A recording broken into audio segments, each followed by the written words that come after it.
노아 때를 기억하라 말씀을 했습니다. 이 노아 때의 특징이 있었지요. 그게 뭡니까? 죄악에 무디어 있었다는 겁니다. 죄를 지어도 그 죄성들을, 양심의 가책들을 느끼지 않는 무디어진 그런 때가 노아 때다. 아니, 오늘날 현실은 노아 때보다 훨씬 더하다 그랬습니다. 그 이유는 죄를 계획하기 때문에. 죄를 짓는 것도 큰 죄가 되지만 죄를 계획하는 것은 더 큰 죄다. 그런 때가 바로 오늘날이니 노아 때보다 더 심각한 지경이 되었다는 겁니다. 또 자기 일에만 집착하더라. 시집가고 장가가고 밭에 가서 일하고 자기 일에만 집착하지 영적인 일에 집착하는 그러한 일들이 아주 희미해졌더라는 겁니다. 이게 노아 때라. 그 다음에 하나님이 참고 기다려도 순종치 않더라. 인내하고 또 참아주고 그래도 하나님의 말씀에 순종하지 않는 그때가 언제냐? 노아 때. 예수님이 말씀하십니다. 노아 때를 기억하라. 그때에 하나님께서 심판하시던 그 노아의 방주, 그것을 기억하라 하고 예수님이 일러주셨습니다. 오늘은 그때를 대비하라. 이제 노아 그때가 임박해 오듯이 우리도 이제 이 날을 대비해야 된다. 대비해야 한다. 우리 다 같이 따라 하십시다. 그때를 대비하자. 자, 말세의 징조에 대해서 예수님이 말씀하시다가 그때에는 그날도 장소도 아무도 모른다라고 이야기하였고 천사도 모르고 아들도 모르고 오직 하나님 아버지만 아신다. 그러면서 예수님의 재림을 성도들이 기다리고 해야 하지만 중요한 것은 언제 어느 시에 그날이 임할지 모르서 그래서 그날을 준비해야 한다는 것입니다. 오늘 이 본문 말씀에는 예수님이 재림에는 반드시 두 가지 양상이 나타난다. 이 두 가지 현상이 우리를 대비하게 만들 수밖에 없는 그러한 것으로 오늘 아침에 이야기하고 있지요. 그 양상이 뭡니까?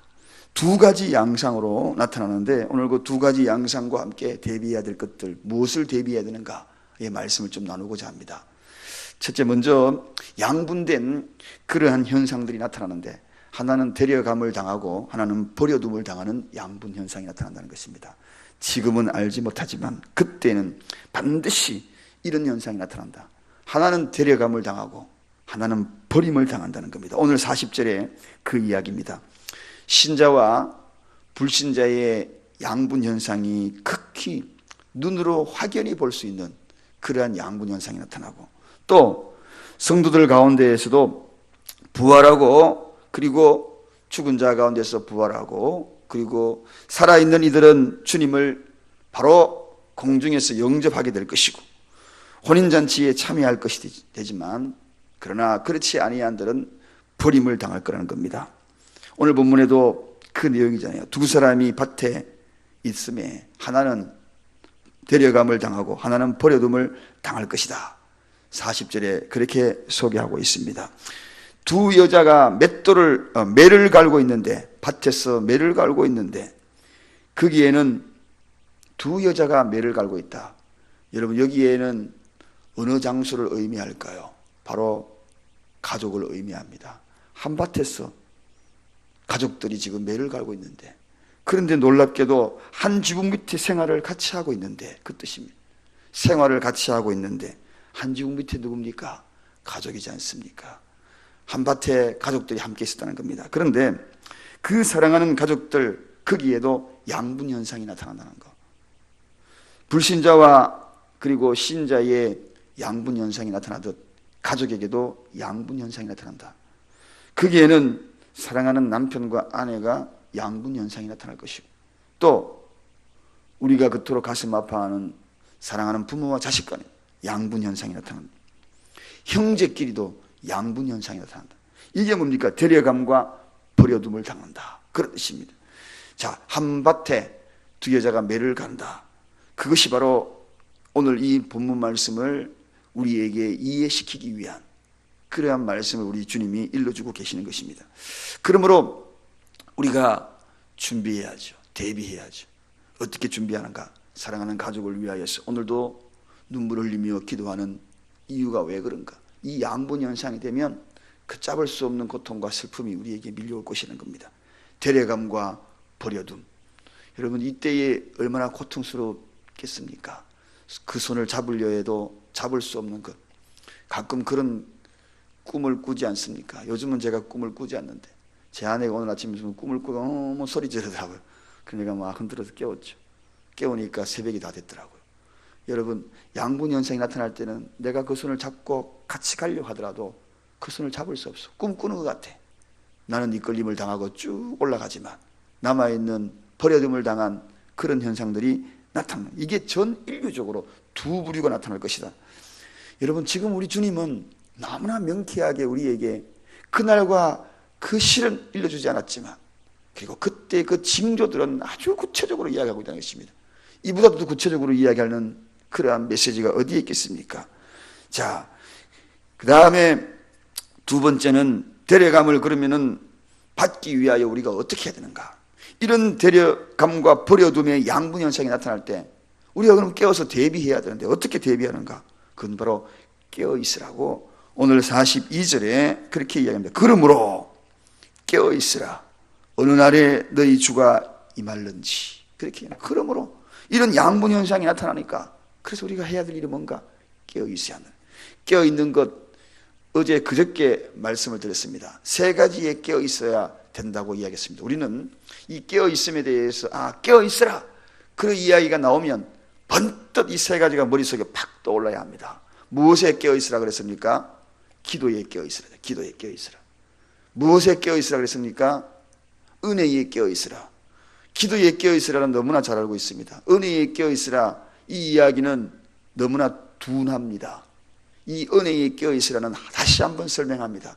하나님의 말씀이 임할 때에 그 말씀이 내 마음으로 영으로 느껴져서 감동으로 다가올 때마다 정말 아멘으로 화답할 수 있고 공감대가 형성되어 있는 것, 하나님의 말씀이 임할 때마다 공감대가 형성이 되어서 정말 은혜로 임하는 것, 그게 깨어있는 겁니다. 말씀이 임하여도 느낌도 감각도 없는 시대가 언제입니까?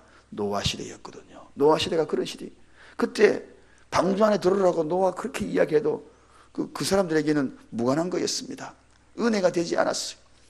사랑하는 여러분, 오늘도 은혜의 자리에 깨어있는 여러분들, 이곳에 오신 이유도 은혜에 깨어있어, 기도에 깨어있어, 그 깨어있기 위해서 이 자리에 오신 것 아닙니까? 이게 깨어있는 겁니다. 또 하나의 깨어있는 게 뭐라 깨어있습니까? 성결에 깨어있으라 했습니다. 성결. 성결이 뭐라 말씀드렸습니까? 갈림길, 두 가지 갈림길이 탁 나오고 달랑, 이 길이 내 길이요, 이 길이 주님의 길이거든. 이 길이 주님이 기뻐하는 길이고 이 길이 주님이 기뻐하지 않는 길이다. 그 갈림길에 서서 있을 때에 좌우 생각할 거 없다는 것입니다. 바로 쭉 걸어가는 것이 이게 성결입니다. 그 앞에 망설이면 사단의 유혹이 있어요. 보암직한 유혹이 있습니다. 먹음직한 유혹이 있습니다. 그것이 바로 하와의 유혹이 아닙니까? 그러므로 망설이지 말고 그냥 휙 지나가 버리면 보이지 않는 거지요. 그게 바로 성결입니다. 망설이지 말고 주님을 선택하는 거죠. 깨어있으라는 것.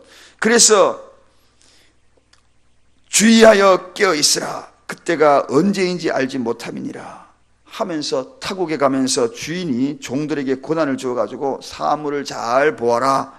그리고 언제 올지 모른다. 그리고 닭 울 때든지 새벽이든지 내가 임할지 모르니 호련히 내가 그때 주인이 그때 오리니 깨어있으라. 닭 울 때 올든지 닭이 울지 않을 때 올든지. 시골에 닭이 울면 새벽입니다. 그러면 우리가 농부들이 일어나지요. 그런데 그날은 닭 울는 데 오는지 아니면은 닭이 울지 않는 때 오는지, 그래서 모르기 때문에 깨어있으라는 것입니다.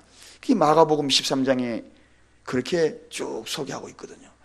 여러분, 그래서 종들에게 고난을 주어, 이 이야기는 무슨 이야기인가요? 성도들에게 고난을 주었다는 겁니다. 종들에게 고난을 줬다. 이 말은 성도들에게 고난을 줬다.